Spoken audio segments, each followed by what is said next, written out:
বিয়ের পর ঘন ঘন বাপের বাড়ি যাওয়ার কারণে কিছু মানুষ তো পিছে বসে এমনও বলতো আমি নাকি আমার শ্বশুর বাড়িতে কারোর সাথে ভালো সম্পর্ক নেই, এই জন্য শ্বশুর বাড়িতে থাকতে পারি না, বাপের বাড়িতে কয়দিন পরই চলে আসি। আবার তারা এটাও বলতো বিয়ের পর বাপের বাড়িতে থাকতে যদি এতই ভালো লাগে তাহলে তো গরজামাই থাকতেই পারে, তাহলে আর শ্বশুর বাড়িতে গিয়ে কোনো লাভ আছে?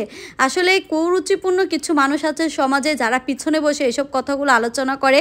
আসলে এই কথাগুলো অনেক দিন আগের কথা, সেই কথাগুলোই হঠাৎ করে কেন জানি বয়স দিতে গিয়ে মনে হয়ে গেল, এজন্যই শেয়ার করলাম। এরকম কুরুচিপূর্ণ মানুষদেরকে আল্লাহ হেদায়েত দান করুক। একটা কথা কি জানেন, আজকে তার মেয়ে তার বাসায় থাকে গরজামাই হয়ে, আর অনেক বছর যাব তার মেয়ের বিয়ে হয়েছে অনেক দিন, কিন্তু এ পর্যন্ত শ্বশুর বাসায় গিয়ে একদমই থাকতে পারেনি। যারা পিছনে বসে অন্যের মেয়েকে নিয়ে আলোচনা করতো আজকে তাদের সাথে সেটাই হয়েছে। যাই হোক, আজকে অনেক দিন পর বাপের বাড়িতে যাচ্ছি, বাপের বাড়িতে গিয়ে কি করলাম সেগুলো আজকে আপনাদের সাথে সবকিছুই শেয়ার করব। হ্যালো এভরিওয়ান, আসসালামু আলাইকুম, সবাই কেমন আছেন? আমি তাসমিন মাম্মাম ব্লগ থেকে স্মৃতি বলছি। প্রতিদিনের মতো আপনাদের সাথে আমি আমার ডেইলি লাইফের আরেকটা নতুন ব্লগ নিয়ে চলে আসলাম।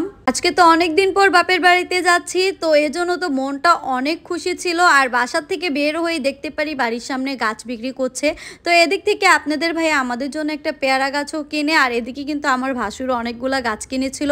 তো যাই হোক, গাছগুলো উপরে পাঠিয়ে দিলাম। তারপর আপনাদের ভাইয়া আমাদের বাসায় যেহেতু যাবে এজন্য টুকটাক কিছু কিনে নিল। জামাই মানুষ তো খালি হাতে একদমই যেতে পারে না, যখনই শ্বশুর বাসায় যায় কিছু না কিছু নিয়ে যেতে হয়। আর আমার তো মনটা অনেক খুশি, যেহেতু আমি অনেকদিন পর বাপের বাড়িতে যাচ্ছি। আর বাপের বাড়িতে যাওয়ার কথা শুনলে মেয়েদের মন এমনিতে অনেক খুশি হয়ে যায়। বাসায় এসে দেখি আমার ছোট ভাই খেতে বসে গিয়েছে, আমাদের জন্য অনেকক্ষণ অপেক্ষা করছিল। আমাদের যেহেতু আসতে আসতে অনেকটা দেরি হয়ে যায়, তাই ও আর অপেক্ষা করতে পারে নাই। বেচারার অনেক ক্ষুধা লেগে গিয়েছিল, তাই ও খেয়ে ফেলেছে। আর এখন আম্মু আমাদেরকেও খাবারগুলো দিয়ে দিল। তো আজকে আম্মু মোটামুটি অনেক কিছুই রান্না করেছে, চিকেন রোস্ট, গরুর মাংস, ডিম বুনা, ইলিশ মাছ ভাজা, এগুলোই ছিল। আর এমনি তো কিন্তু এত ধরনের আইটেম হলে আমাদের খেতে একদমই ভালো লাগে না, আমাদের অল্প কিছু আইটেম হোক তা দিয়ে আমরা তৃপ্তি সহকারে খাবো। আর এদিকে আমার ছোটো ভাইয়ের গাছের বুম্বা মরিচও নিয়েছিল, আমরা যেহেতু আসবো এই জন্য গাছ থেকে পেরে নিয়ে এসেছিল ও। আর ওর গাছে নাকি 3টা বুম্বা মরিচ হয়েছে, তো এখান থেকে 2টা বুম্বা মরিচ নিয়ে এসেছে। আর আপনাদের ভাইয়া তো বুম্বা মরিচ দিয়ে ইলিশ মাছ ভাজা দিয়ে মজা করেই খাচ্ছিল। খাওয়া দাওয়ার পরে আমরা এখন আবার সবাই মিলে চলে আসলাম ছাদে। আমি যখনই আমার বাপের বাড়িতে যাই এবং আমাদের গাছে যখন আম থাকে আমরা সবসময় ছাদে যাই বিকেলবেলা। বিকেলে গিয়ে গাছ থেকে টাটকা টাটকা আম পেড়ে আম ভর্তা খেতে কিন্তু অনেক মজা লাগে। তো আজকে যেহেতু দুপুরে ভরপুর খাওয়া হয়েছে, এখন একটু আম ভর্তা খেলে একদম বেশি ভালো লাগবে, এজন্য চলে গিয়েছিলাম ছাদে।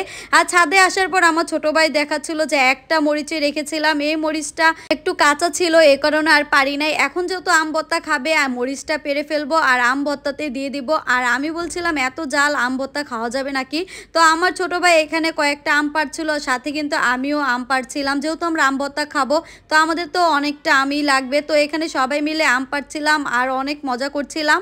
আর আম পাড়া শেষে আমার ছোট ভাই আবার ওই আজকে নাকি নিজে হাতে ভর্তা বানাবে। আর এমনিতে আমাদের বাসার ভর্তার বা মুড়ি মাখা যে কোনো কাজে হোক এই কাজগুলো আমার ছোট ভাই খুবই আনন্দ সহকারে করে। আর এমনিতে ওর হাতের ভর্তা বা মুড়ি মাখা বলেন সবকিছুই অনেক মজা হয়। আর এদিকে বসে তো সবাই খুব মজা করছিলাম, তো এখানে আমরা সবাই মিলে একসাথে বসে আম মাখা খাবো এই জন্য সবাই অপেক্ষা করছিলাম। আর এদিকে আমার ছোট ভাই বুম্বা মরিচটা আর কাঁচামরিচ নিয়ে এগুলো একটু থেতলিয়ে নিচ্ছিল কেটে। তো এদিকে যেহেতু বুম্বা মরিচ নিয়েছে ঝাল তো একটু হবেই, আর এদিকে তো আমরা সবাই খুব চিন্তা করছিলাম আসলে আমরা খেতে পারবো নাকি। আর এখন ও আমগুলো যেহেতু কেটে নিয়েছিল আমগুলো এখন মতে নিচ্ছি একটু লবণ দিয়ে। এখন এখানে একটু কাসুন্দিও দিয়ে দিল, ভর্তার মধ্যে কাসুন্দি না দিলে কিন্তু একদমই ভালো লাগে না, কাসুন্দি দিলে একটু বেশি ভালো লাগে। আর আমগুলো যেহেতু একটু টক ছিল এখানে একটু চিনিও দেওয়া হয়েছে, যেহেতু এই আম ভর্তাগুলো বাচ্চারাও খাবে। তারপর সবাই তো একে একে নিয়ে খাচ্ছিল আর বলছিল অনেক মজা হয়েছে। আর এখন তো আমার খাওয়ার পালা আসলে কেমন হয়েছে। আর বুম্বা মরিচ দেওয়ার কারণে এত সুন্দর একটা ফ্লেভার আসছিল আর মুখে একটু জাল জাল লাগছিল, বুম্বা মরিচের গ্রান ছিল, মানে এক কথায় খুবই অসাধারণ হয়েছে আম ভর্তাটা। আর এদিকেও আমাকে বলছিল আমি তোমাকে এত মজা করে আম ভর্তা খাইয়েছি, এখন আমাকে বিয়েটা করিয়ে দাও। আর আমি তো বলছিলাম তুই তো এখনো অনেক ছোট, তো 40 বছর বয়স হোক তারপর তোকে বিয়ে করাবো। এ নিয়ে তো সবাই মিলে খুব হাসাহাসি করছিলাম।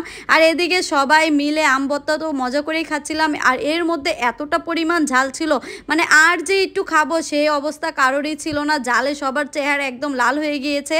তো তারপরে আবার চিনি দিয়ে আমরা আবার এই ভর্তাটুকু খাই। আর ভর্তা খাওয়ার পর জালে যখন সবার অবস্থা একদম খারাপ, তখন আমার ছোট ভাই নিচের থেকে গিয়ে আবার মিষ্টি নিয়ে আসে।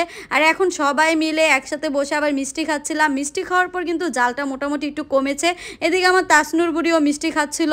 আসলে সবার সাথে কাটানো প্রতিটা দিনই আমার কাছে খুবই গুরুত্বপূর্ণ।